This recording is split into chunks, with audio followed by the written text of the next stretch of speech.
Hello, I'm Kevin Hayes, the Story Man, and this is the Nightly Bedtime Story Podcast, where you can hear a bedtime story every night. Tonight's bedtime story is Wonderwings.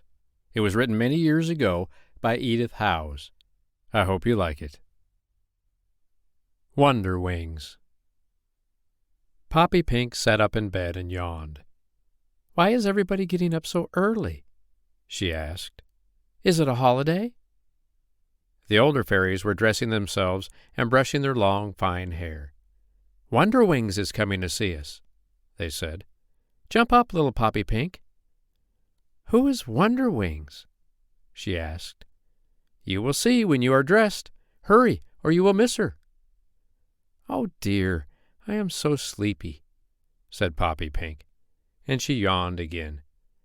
"I don't care about Wonderwings." She snuggled down into the bedclothes again and went to sleep. Presently, she was awakened by the sound of the sweetest singing she had ever heard, and a flash of brilliant color went past her window pane of crystal, set in pearl. "That must be Wonderwings," she said. "Oh, I must see her.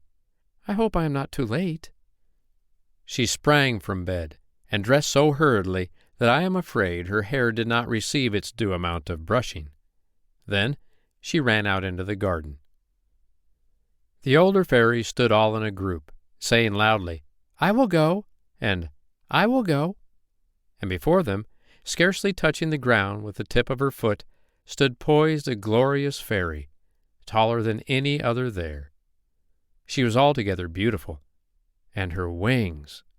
As soon as Poppy Pink saw them, she knew why the visitor had been called Wonderwings, for they reached high above her head and almost to the ground, and they glowed with so many colors that it seemed as if 1,000,000 jewels had been hung upon them and had stuck, growing into 1,000,000 flashing stars that made 1,000,000 little rainbows with every sway and movement of her body. "How lovely! Oh, how lovely!" cried Poppy Pink. She crept nearer to the beautiful fairy and sat among the daisies at her feet.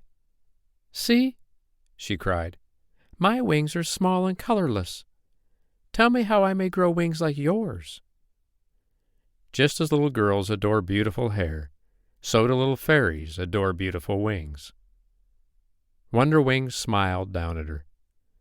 "Such wings as mine are only to be won in sadder lands than these," she said. "If you would have them, you must leave your fairyland and come where humans live, and where hunger and sorrow and death trample the city streets." "I will come," cried Poppy Pink. "I will come." "Come, then," said Wonderwings.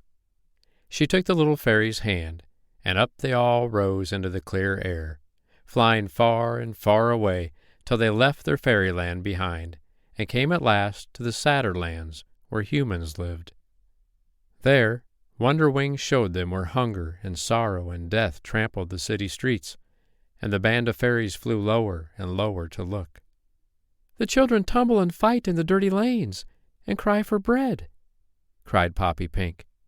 "The little ones, I cannot bear to hear them sob."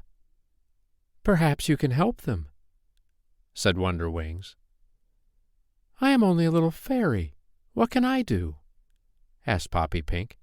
"I have no bread to give them." She flew a little lower to gaze at them more closely. "What can I do?" she asked again. No answer came. She looked around and found herself alone. Wonderwings and the older fairies had in a moment gone from sight. Below, a crippled child sat among rags in a dark corner of a dreary room, and tears ran down her cheeks. "The sunshine, the pretty yellow sunshine," she wailed. "If only I could run and play in the pretty sunshine." "Here is something I can do," thought Poppy Pink. She gathered armfuls of the golden sunbeams, and flying with them through the glass as only a fairy can fly, herself unseen, she heaped them over the twisted hands and pale, thin face of the child, and left her playing with them and smiling happily. Lower she flew to help the little ones crying that were living in filth and poverty.